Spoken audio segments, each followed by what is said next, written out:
shows have you guys had now together? All of them. Well, how many episodes or how many shows? Shows. Shows. Movement Maker show. Yeah, We've done 2 shows together. Shows. This is 40. Am I echoing? Don't touch anything. Don't touch anything. Okay. Don't touch anything. Stream is working. Okay. I'm touching stuff. I'm trying to get out. The live stream is working. I'm trying to find that old. We are live. I'm getting an echo from somewhere though. Echo cancellation. Echo cancellation is on for both of you, so I don't know what. My daughter waits until I start recording and broadcasting to come and start talking to me. Don't you have a sign? This whole time, she's been downstairs minding her own business, but now. All right, Rex, say something. Test. Can you hear me now? I can hear you. Is there echo? No, not from you. Liz, say something. Must be my fault then. I think the echo went away, actually. Is that really happening? And you guys can hear me. Is that possible? Okay. Yeah. I do have some background noise that I think is coming from Liz, but it is... Windows open. Oh. Close your windows. Not the ones on the... No, you froze up for a second, but that's just lag. I'm not worried about that. Yeah. My windows stuck. Oops. My fan's pretty loud. This can't be changed while recording. Well, then why do you give me that button? Oh my goodness. Insert usability joke. Usability.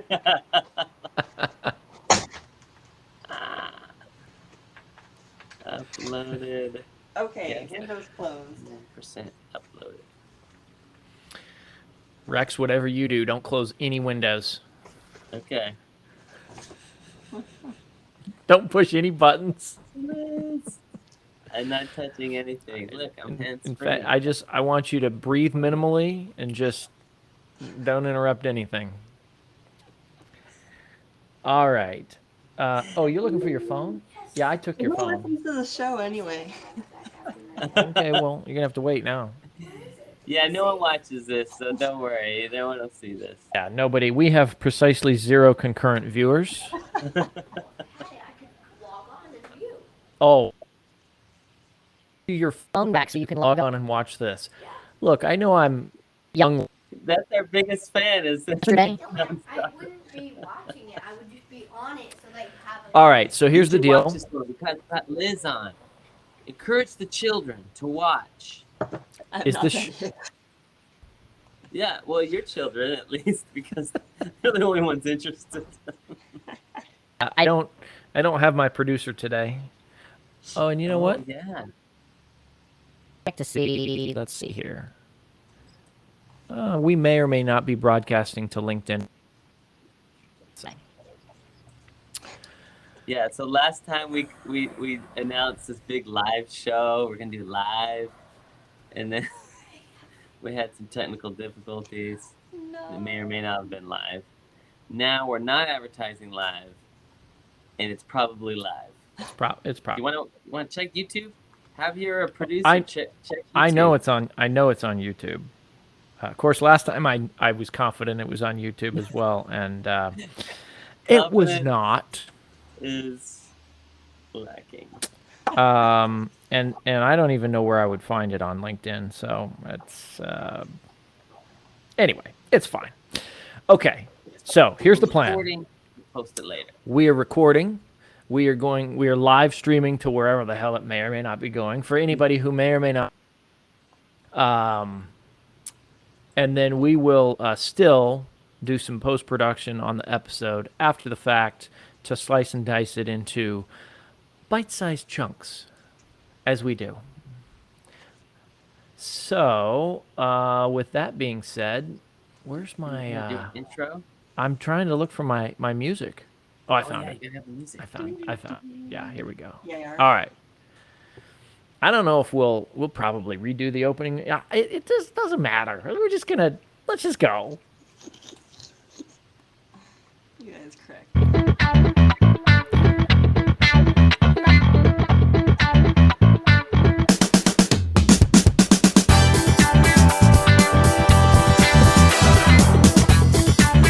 Welcome to Distracted Driving Podcast.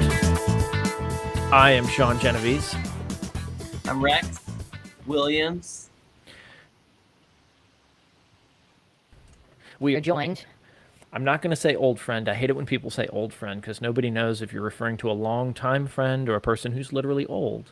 So a friend Not old. of the show and of Rex and Ski. Long time.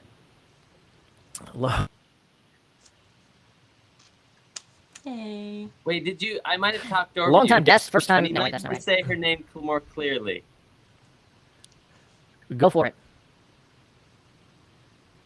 Well, now I have to say it right. Liz Junkie.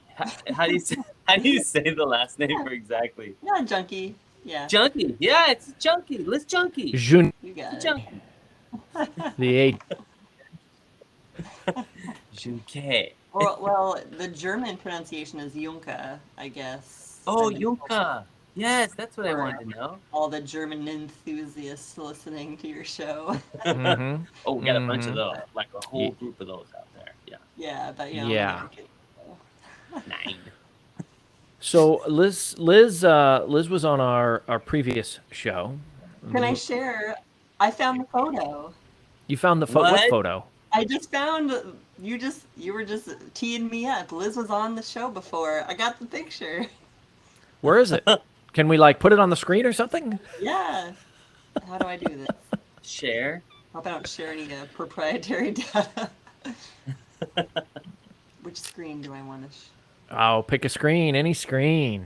This is very difficult. Share. The suspense is killing me. Is it Oh good? yeah, look at There that. it is. Look at that look of those shock young and whippers awe campers. on my face. Shock and awe. Jeez, we look like we're at least 5 years younger. Obviously, you haven't aged. You haven't aged a day. Yeah.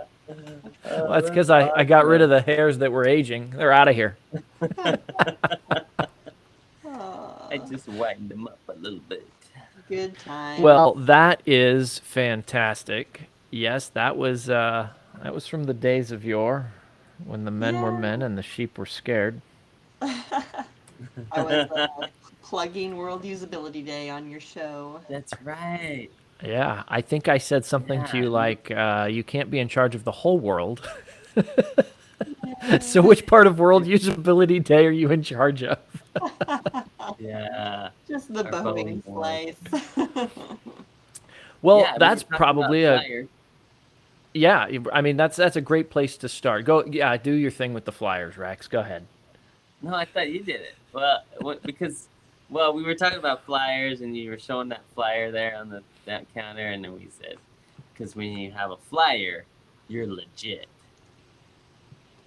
Yep, some excellent design skills in the design community. That is the threshold.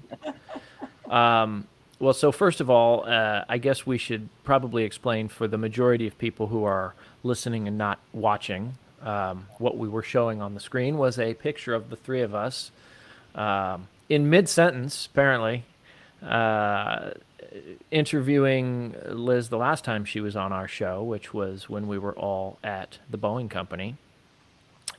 And she was pimping World Usability Day, so there was a flyer on the table there.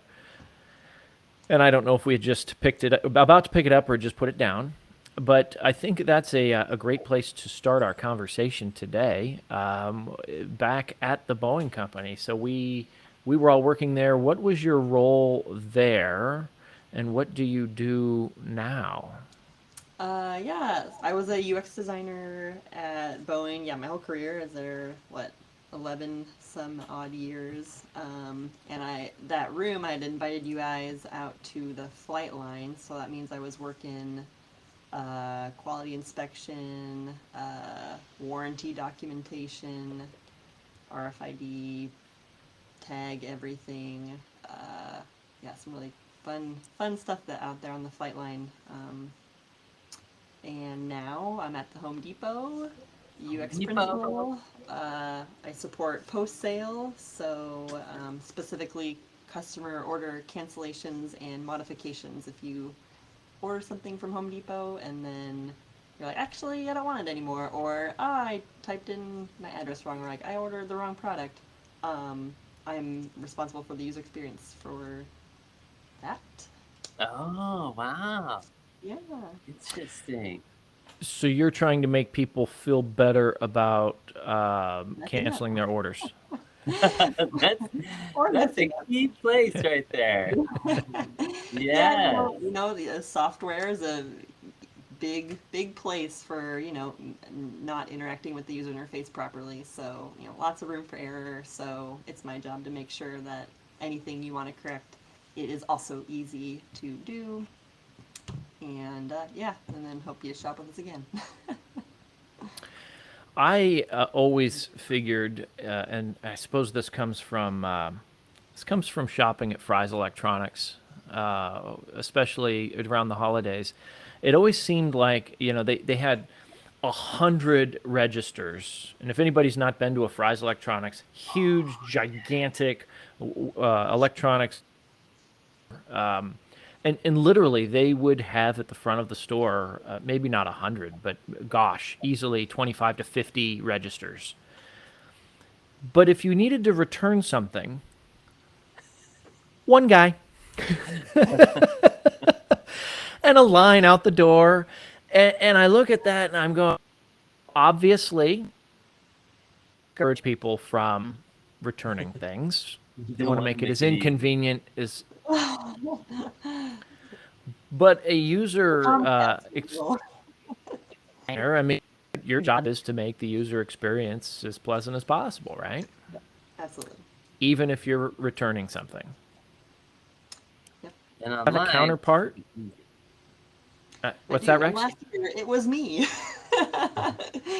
Yes, I do. Yes, we've hired another principal for the return space specifically. But yeah, I worked in that. Actually, that's what I was hired into Home Depot to do returns.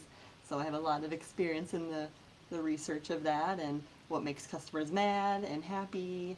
And we obviously want to keep them happy, and how do I maintain a loyal customer, through the experiences I design. But yeah, return line, that's, I think, top for most customers. How do we just get that down to 0 minutes? That's right.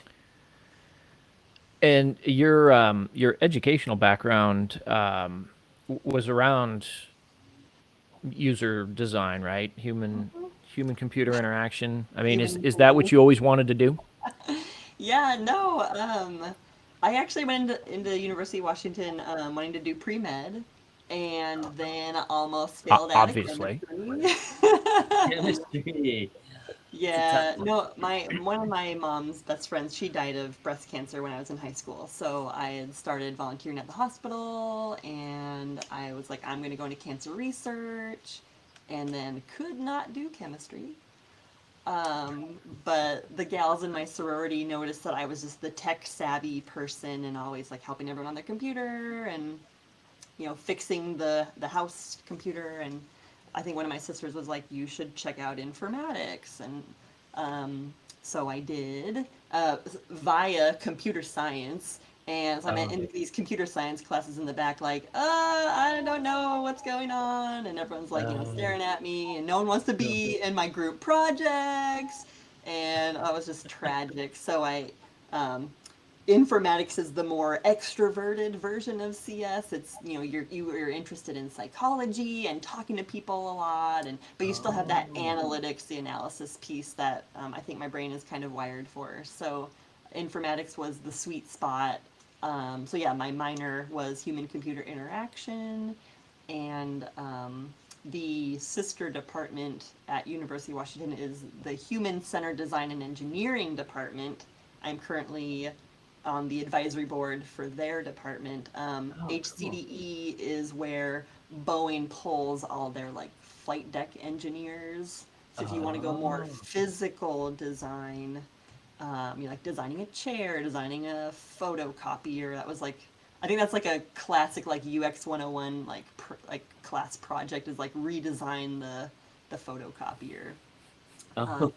But yeah, so like your flight deck engineer. I still have trouble with those things. I don't think anyone uses those anymore, but yeah, I'm sure they do. It's probably like redesign the iPhone now or something. But Not the VCR recorder. yeah, but yeah. So HCI, we're a little bit more like software focused. So that's kind of my classical training, and then Boeing also paid for a master's in data science.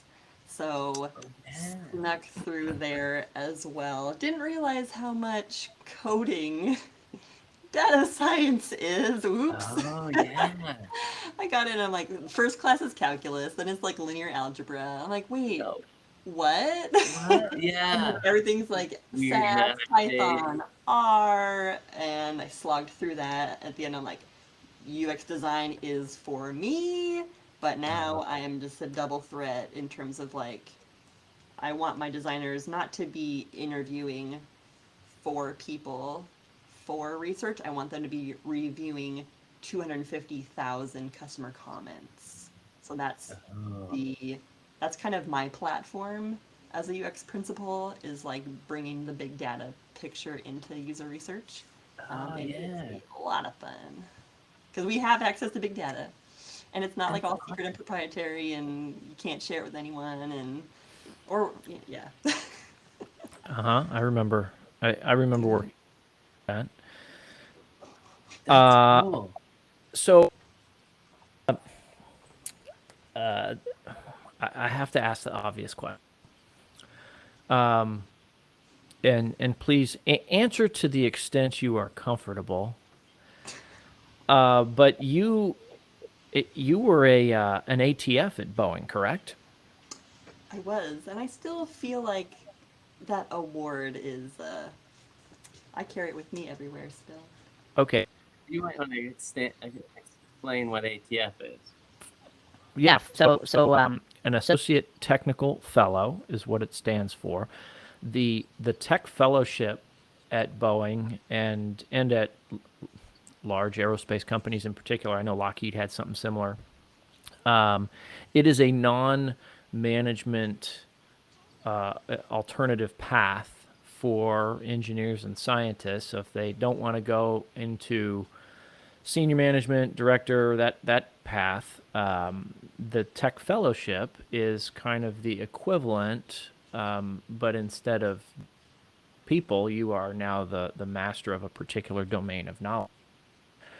And it's a bit because they still give you stock and stuff. There's like I sat in the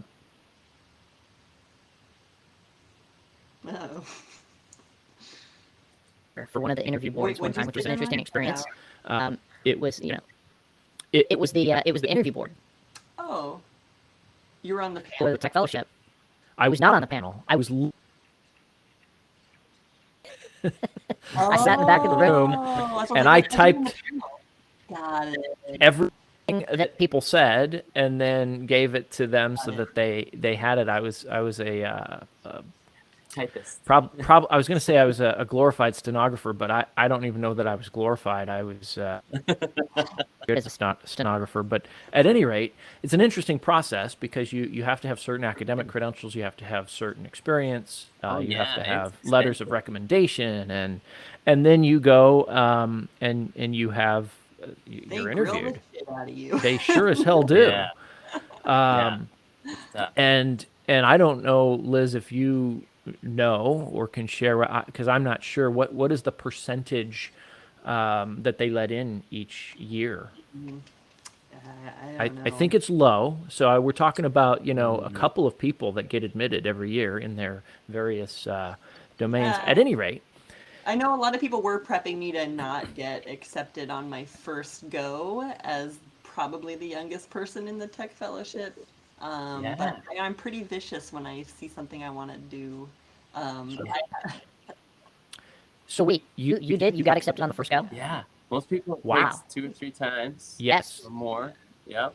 I had over 30 coaches because, like I said, I am ridiculous when it comes to like feedback and iterating. If you can Yeah. tell, one of my specialties. Right? Right. Well, good for you. That's fantastic. Thank you. And Excited I about- mean, the question. So that's a big deal. I think that's a great honor. I think it does. You confirmed it comes with some stock options and things like that. What the hell did Home Depot offer you to pry you away from the big blue logo into putting on an orange vest I don't know if I've or already apron, I should say? it is an apron. Yes, I do have. You have your own apron. I Yeah. do. Yes. I don't know if I have a very political answer I can share. I think the type of work they had was a lot of fun. I think I told my designers, it was like the height of COVID. It was the great, what do they call it? The great, not the great Resignation. Yeah, the great, the great Walkout. resignation. Yeah. I like when I went under the factory tunnel to get out of there. It was COVID. Morale was low. We were struggling. No one had any budget for anything. The designers were doing their best. Engineers have big egos. It can be a little exhausting.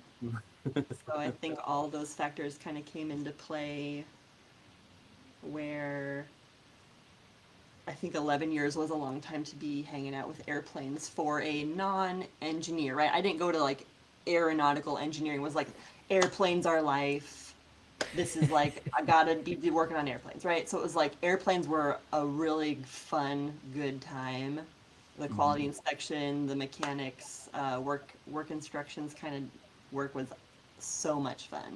And I did, and I was all around the company, right? I was research and technology, teardown lab, uh, additive manufacturing, Yeah. You were AR, VR. So like lot. I shopped around. I worked on all the fun stuff. I felt like so. I think it was time for like a fresh change. I wanted to be doing more consumer facing where, as a UX designer, I was doing internal work. It was I think the pivot point I saw in my career was I am only working on secret stuff that I cannot share with anyone. I think that was the real crescendo of like I can't share a portfolio with anybody. I'm working on some amazing, cool, top technology stuff that only people in Boeing are impressed by it because I can't share it with anyone else to be like, look at this stuff I'm doing. You can take my word for it, but I can't really put it in your portfolio, right? As a UX designer, your portfolio is like your extended resume. I don't have a lot to show. So that was, I think, a big defining moment in, I can work on broad, countrywide products with a massive amount of data to aid in my design work. That had star eye emojis for me, and yeah, they're paying me more. So. Oh, yeah. There it is. No, that's great. Of course. Yeah. And it's virtual, right? You're like totally virtual. Yep, 100%. I got myself a brand new, beautiful ergonomic chair. Got high-speed internet. Like, yeah, I'm moved in. But you go What in is- with your apron. If I want, if I need to do research, if I need to talk to some store associates, that's the other awesome part of my job that I have the human connection if I need it up here, right? Like most people are in Atlanta, but if I need to talk to some humans, I just walk into the store. Like I had to return something. We broke, our toilet broke, so Kyle's been fixing that. Yeah. But I guess I bought the wrong mortar, or I brought like 2 different types. So I was returning it. I'm like, I'm just gonna go stop over in the pro area, just say hi, see what's going on with this functionality. Well, anyway, 45 minutes later, I'm leaving the store, forgot to buy what I needed to buy. So walked back in. I was like at my car, like, oh no, I forgot the thing. Walked back in, bought that. But yeah, just a little light user research. Yeah, that's great. she is so work Yeah, that she forgot what she walked into the store for. it's true. It's a big compliment. Yeah, it's true. Yeah. No, that's great. So did the people know you? I work here, not here at the store. But Oh yeah, tell 'em. yeah. Because I wasn't a store day for me, so I didn't have my apron on. But I got some swag, so Oh yeah, legit. So best mentor ever. That is great. I made that. So, okay, best mentor ever. Where'd you get that? Who gave that to you? I gave it to myself. Okay. No, well, I'm partial. I'm kidding, but I'm not. So we have like a lot of different mentoring programs at Home Depot. So one of them is for the interns, the UX and the engineering interns that come in. We run them through a design thinking workshop-y sprint. So we have lots of UX mentors that come in to teach user-centered design to them and to help them with their projects. And so that was one year, last year I think, that we give each other gifts at Home Depot. I was like, this is not really a thing at Boeing. And I was like, what's the budget for each team member? They're like, oh, stay under $80. I was like, what? We can afford a sticker at Boeing. So I got to make a few different things for them. I let them choose like what they wanted, and this was my first piece of swag from Home Depot. So I chose something to wear into the store with the logo on Nice. it. So yeah, super nice hoodie. But yeah, Nice. I had scrounging for stickers and pens at Boeing to like Oh yeah. give out. That was rough times.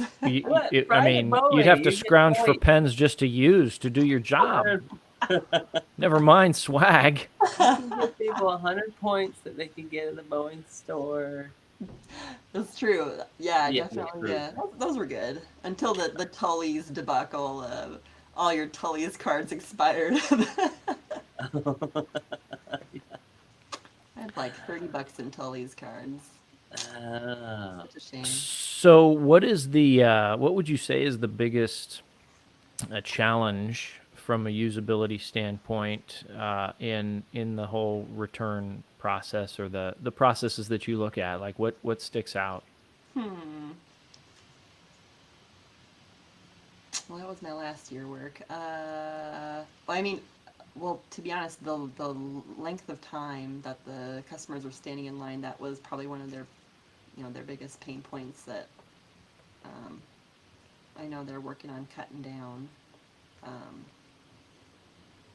In order modifications, we're working on we're working on a lot of fun stuff, but one of the biggest things I'm seeing is people just ordering the wrong product. Like it's amazing how much they're like, oops, I meant this one, or like, oops, I meant this size, or oops, I want a different color. Like that, I'm like really shocked that happens so much. People are these orders that they bought in store, or are these things they buy online, or both? Online. Online. Online, So, yeah. was it the experience of purchasing was not clear enough and they chose the wrong thing, or they just didn't know what the hell they wanted? I haven't done any deeper than that yet. I just did the first kind of cut at the whole entire landscape just recently. So those were some of my top items. But right now, I've been assigned one of the initiatives to now go even deeper to understand why is this really happening? What specifically are users getting hosed up on? So, yeah, excited to be doing some of that work. Interesting. Yeah. And you can get the real data. I do. Yep. So, But maybe it's because you made the return process so easy and awesome that people think, well, I can just return it, so I'll just get whatever. I am sad to say I didn't have a hand in much of the improvements. Unfortunately, I did a little bit of the research, but right now I think Home Depot's return policy is just so good. The policy itself isn't really what needed the edits. It was more like accessing it and editing stuff online. Process. So that's in Yeah. flight by my colleague right now. Home Depot will take anything back. Yeah. Well, I won't tell that story. Let me go back to a UX principal at Home Depot. Is that similar to a tech fellow at? So, as a principal, do you have direct reports, or are you considered just a more of a knowledge resource that people get to use and abuse? Yeah, what I love saying, I love most about being a principal is I have all of the management perks and authority and responsibility, and none of the responsibilities. So, no performance reviews. No performance reviews, Yeah. no direct reports. Yeah. But I mentor lots of designers. It's like them choosing me, and like I choose them versus like I just have a team. Yeah. That's Senior great. senior principals can have direct reports. I do not have any desire to have that ever because per previous responses, I just want to do the work. I just want to crush some big strategy, big design, and I'm just having a great time doing that, focusing on that work. And if anyone needs me, I'm of course available. So like yeah, like I have a design sprint I'm hosting in a month. You got at least Sean's been in one of mine, right? Weren't you at? Didn't you hang out in one of mine at some point? Maybe Hang out in one of your what? one of my design sprint, like design thinking workshop. Maybe. I feel like we I've- probably were with I've like slept Dana. a few times since then. Dana would have. Dana was co-facilitator on some of the Flightline stuff, but anyway, you know, they're very huge here. Like it's like I got like 40 people invited, and like 6 breakout groups. I have UX designer mentees gonna help facilitate each one of those. Like just orchestrating big solutions across multiple verticals. So it's just a lot of fun. Just a lot of like similar in like the style of what I did at Boeing. You know, like Yeah. same kind of strategic set stuff up. Oh, okay. But just more customer facing. Yeah, like true customer facing, right? Right, Instead of right. internal employee, Yeah. mechanic, engineer facing, where like, you know, we still had a quite a cross-functional set of participants, but again, like you'll see my products now like on the website, and I think one of the cool things I liked about returns was when one of my product partner directors said like, oh, the stuff we're doing in returns, like that could be on a commercial one day, and that was like star eye emoji, like Oh yeah. whoa, I could like point to a commercial in my portfolio, like that sounds Oh, like that'd so be cool. awesome. Yeah. So yeah, just having my stuff more like out in the world is something I've been hoping for. So I think it's a good career move to have that. Yeah. And how Awesome.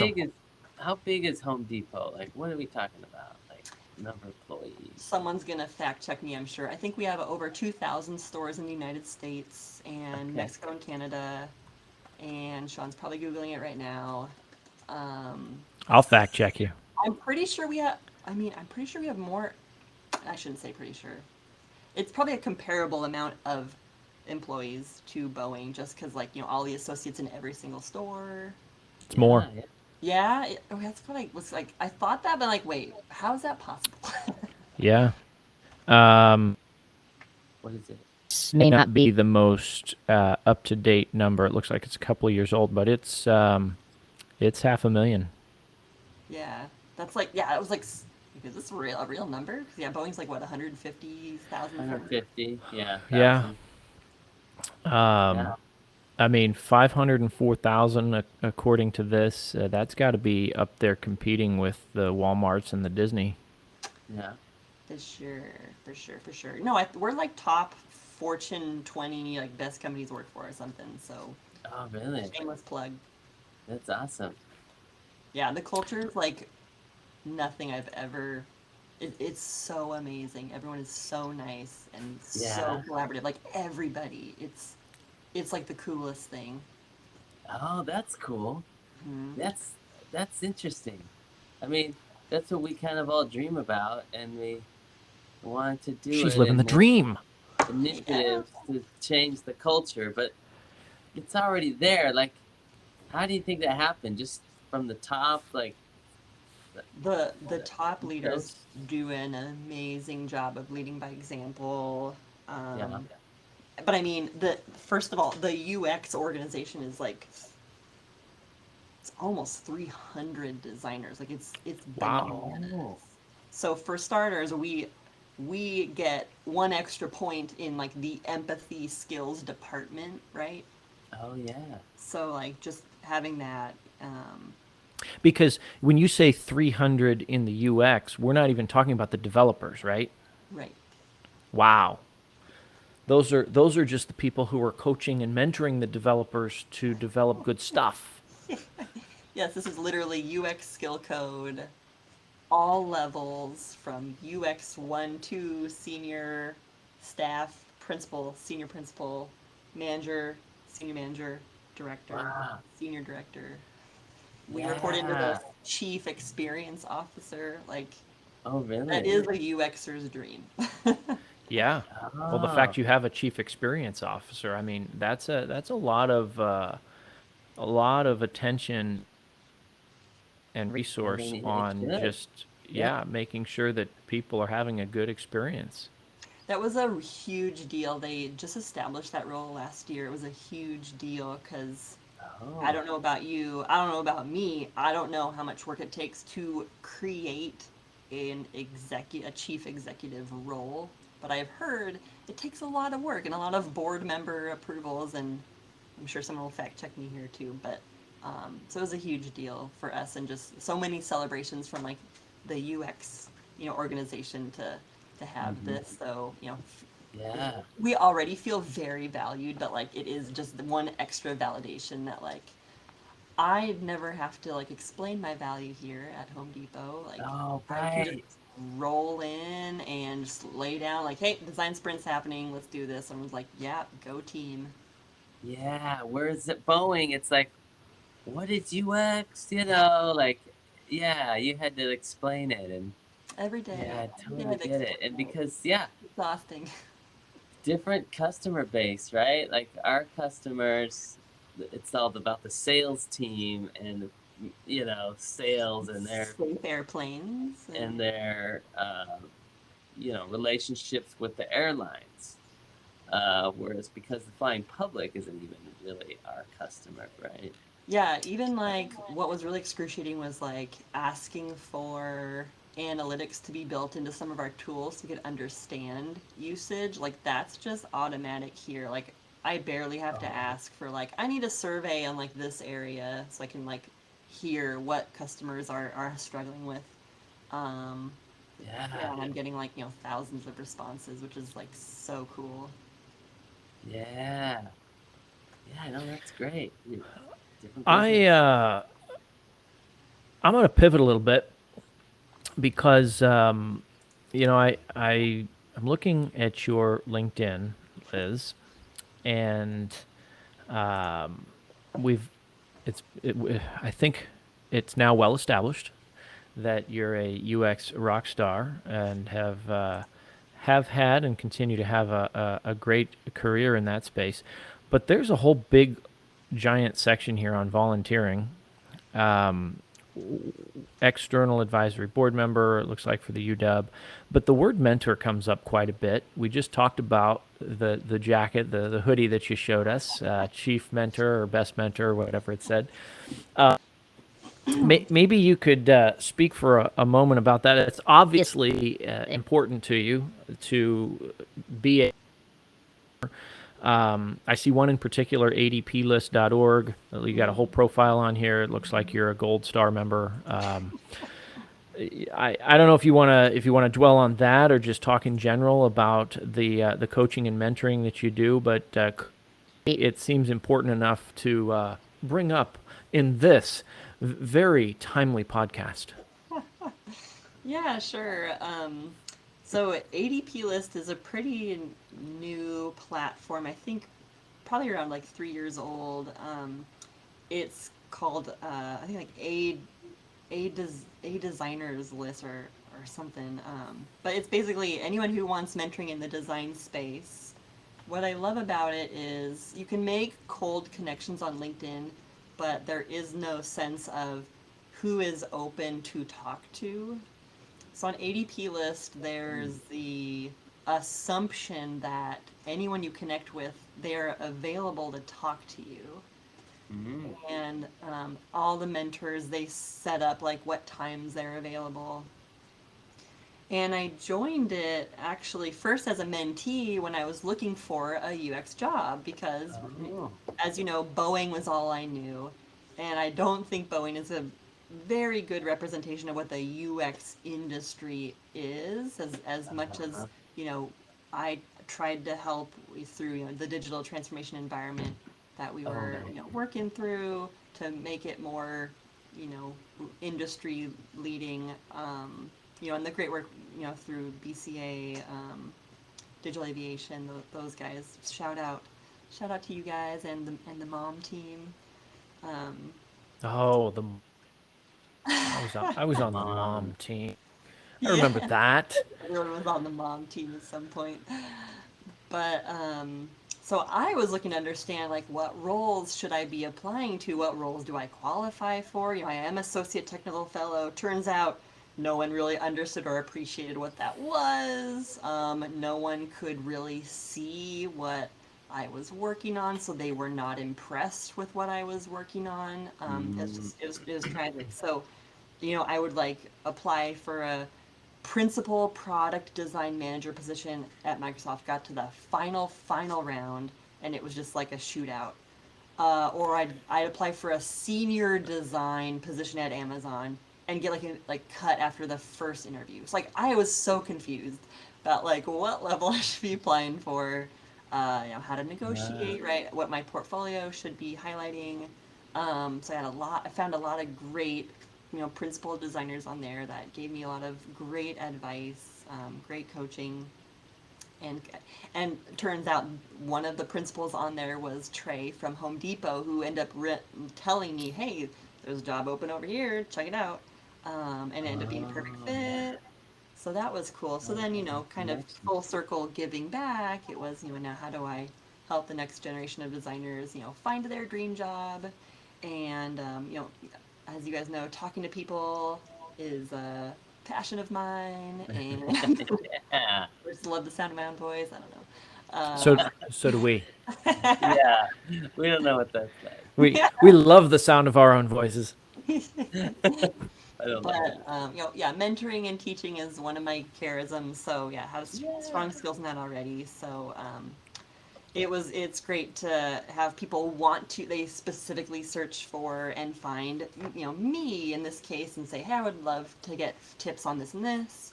And then, you know, we chat for like 30 minutes. And I was doing that once a week before I had my baby.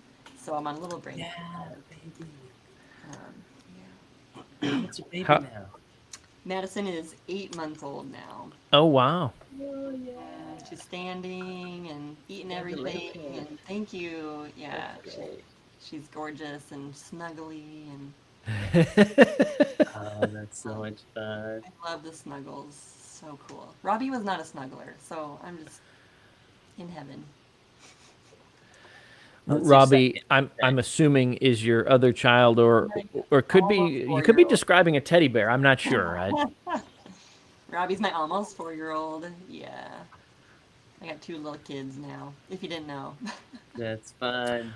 That's so I much did not fun. know, but now I like 5 other people that will be listening to this, and all 0 of the concurrent viewers.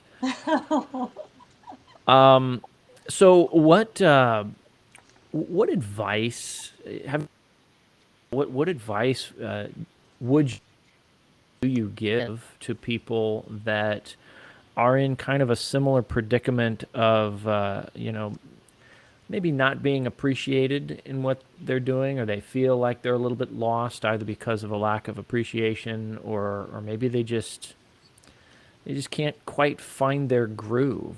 What do you tell them?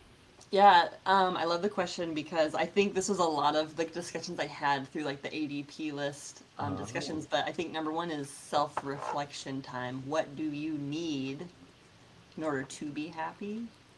And you need to look out for number one. You need to look out for yourself. No one is going to give you the same opportunities that you go out and find. I think that's why I was so, like I said, I was so vicious in the associate technical fellow application process because I saw what I wanted and I was doing everything I could to get it. And I IT, I think they set up like one mentor for me, but I'm an overachiever, so I needed like 30 extra people to tell me what was good You at know that. and Yep. leverage my social capital accordingly, because what one human can maybe give me 1 hour a week, but 30 humans can give me an hour a week, or they're gonna, 30 humans are gonna give me an hour a month, and that's a less of an ask for each person if I can project manage effectively. But anyway, your question was about the people struggling. Well, why are you struggling, and what do you need, and then get yourself out of there. Yeah. Looking out for number one. That's Well, right. when I talked to my designers about it, like at Boeing, and some of them, I was very close with all of them because I was not a manager. I'm the cool aunt as a principal. Oh, yeah. Right. Cool I'm not ant. the, Yeah, Yes. that's I'm that's a not good the description. Something to be said for that.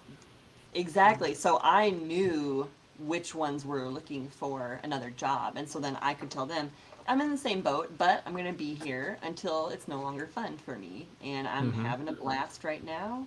And or if the next dream job comes up, but that requires you to be reflecting on what that dream job is and what your current job lacks. So you set goals appropriately and Yeah. eyes on the prize. Nice. Yeah. Go get it. It's it can be a hard thing to do. It requires a lot of actual honesty. Yep, discipline, introspection, for sure. Yeah, and a willingness to do something new. I think a lot of people get kind of stuck in their status quo, and it's good enough. I have good stuff, and it's not that bad. We kind of rationalize it's not that bad, but changing to the unknown is difficult, I right? agree with you, So and I was very scared to leave. Namely, you guys know, I had my community. It was my baby. yeah, I created it from a 5-person little book club. It grew right. to like what 700 people. So it was Yeah, the something U.S. I was community, scared to leave. well connected. Yeah, Because when I had my first baby, my first maternity leave, when I left and I came back, I learned that some of the UX COE meetings were not happening anymore. So I was nervous that leaving for good, it would just kind of like evaporate, and that was definitely something that made me sad. But I'm so happy to hear that it is still still flourishing. going. Yeah. So that's really I felt the same way about the Distract or the Movement Maker show leaving Boeing. I wasn't quite sure what was going to happen to it. Oh yeah. what did happen to it. That was my Well, we're baby. still doing it. Yeah. It's still happening. I I'm on my love third that. co-host, but uh, I love that. But back to one of your earlier points too. I did have one or two at least two mentors at Boeing who they would check in with me, like once a year, like, or no, 3. Why are you still here? Like serious oh, conversations. I was like, I'm crushing it. I'm doing good work. It's fun. And that I think that's like where you going back to thinking through what makes your career fulfilling. It isn't always about the money. It is about, for me, it was making humans' lives easier and better and more efficient. Like efficiency was the biggest thing for us, in engineering Right. and Boeing, and so making their lives easier and talking with them and making them feel heard and hearing their frustrations, and no one else is talking to these mechanics and quality inspectors in some cases. So like the UXers were the ones like being the face to the software, and I just felt very valuable in doing that work, right? So Yeah. so it wasn't But always that, but you realize that you could do that in another place at different aspects. yeah. Well, it was she recognized it when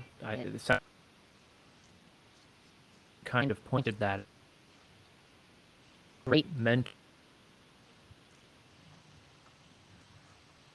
One of my previous managers and friends, he would always tell people, the difference between a coach and a mentor is a mentor knows what's keeping you up at night or what you're scared of, is a kind of another way to look at that. And it sounds like your mentors recognized, okay, here's a person who's got a fear of leaving, which is holding her back from the greatness that perhaps could be and now is. Is Liz. Ooh. Yeah, and you guys know that one of my stronger skills was the networking and Yeah. and being, I think, knowledgeable enough to know that having like 100 mentors would work to my benefit. So I had mentors for like every aspect of my career. Like I had one that was like I'd message them about like what to wear to this conference, you know. But like Sudi, shout out to Sudi. He was my Zen master. Like if I was like crying at work, I'm calling Sudi because like he is Zen. Like what can you what's within your circle of influence? Like what can you influence? Like what is outside of your control? Like what's this, that's so fast. Just say that's fascinating. And he was just like, a go-to guy. And so many others, but That's great. Yeah. We are probably approaching the what's appropriate for the amount of time to we'd be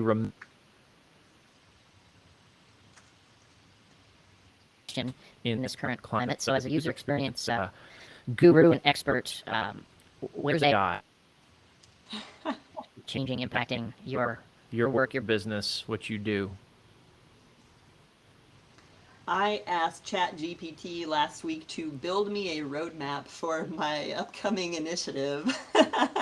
It spit out some pretty solid recommended activities.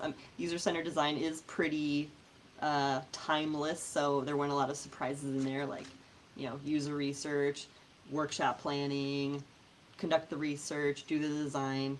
But what's cool was I did have a few learnings. I know you're going to ask me what they are, and I can't remember them off the top of my head. But it was like, oh yeah, I'm so glad ChatGPT added that in. Thank you. Like, I think it was like an extra planning, like it was like prepping the research or something. Like, thank you for recognizing. Like, I can't just jump straight in. I need to prep for the research first.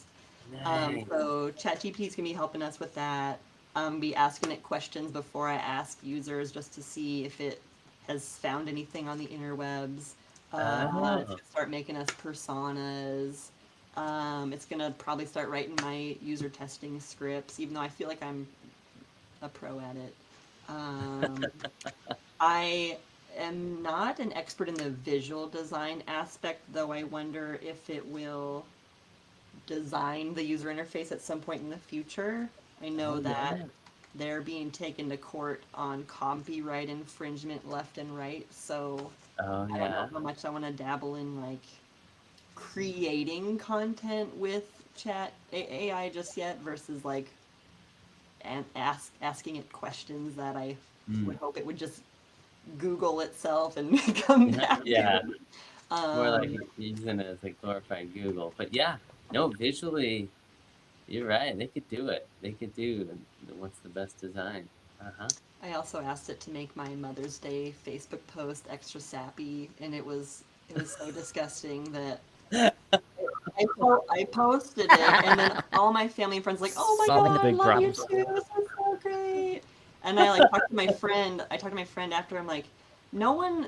No one thought it was a joke. Like they all thought because it was like shout out to all the moms out there. Happy Mother's Day to all you. You got this. And like to my angel babies, like you are the best thing that's ever happened to me. And I like posted it as a joke.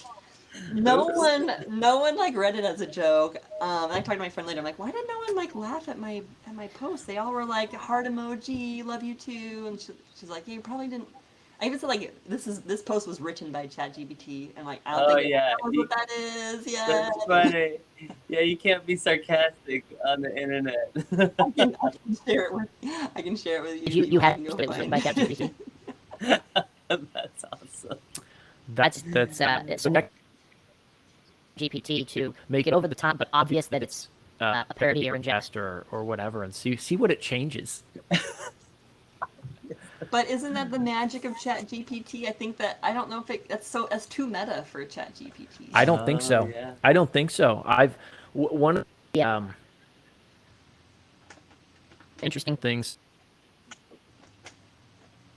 They said they will give they'll spit something out, and then they'll say critique the previous response. and go and You have to always. that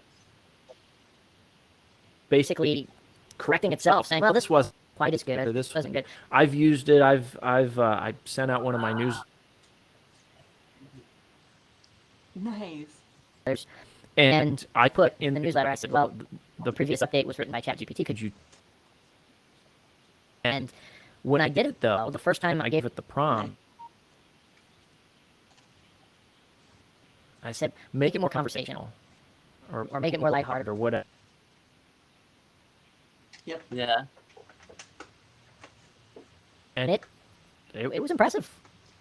It did it. Yeah. I also used it similarly, like write like a birthday card. So I was also like, not right. Give me change it this way. Yeah, it finally got to good. So it was a good collaboration. So there was a good collaboration there. Also, Miro just put out some AI-enabled synthesis support. So we have some designers starting to dabble in that.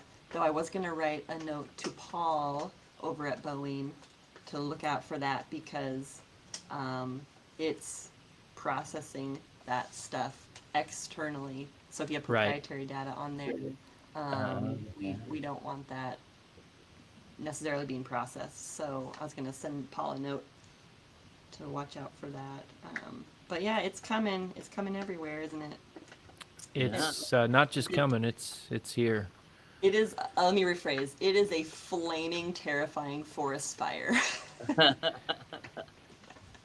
Yeah. And it is going. And we are going to. What's the phrase? If you can't beat it, join it. We're gonna leverage it, and I'm excited. The flames. We're gonna hopefully set up some turns to guide the flames as to where they should go. And boy, with that, I think great place to end our conversation, at least for now. I think we lost Rex to the chat bots. I'm not sure what happened. Oh. But Liz, thanks for taking the time again to chat with us on a podcast. It was my pleasure. Thanks for the invite, guys. And yeah, it was awesome catching up with both of you. Yeah, thanks so much, Liz. do it again soon. Super fun.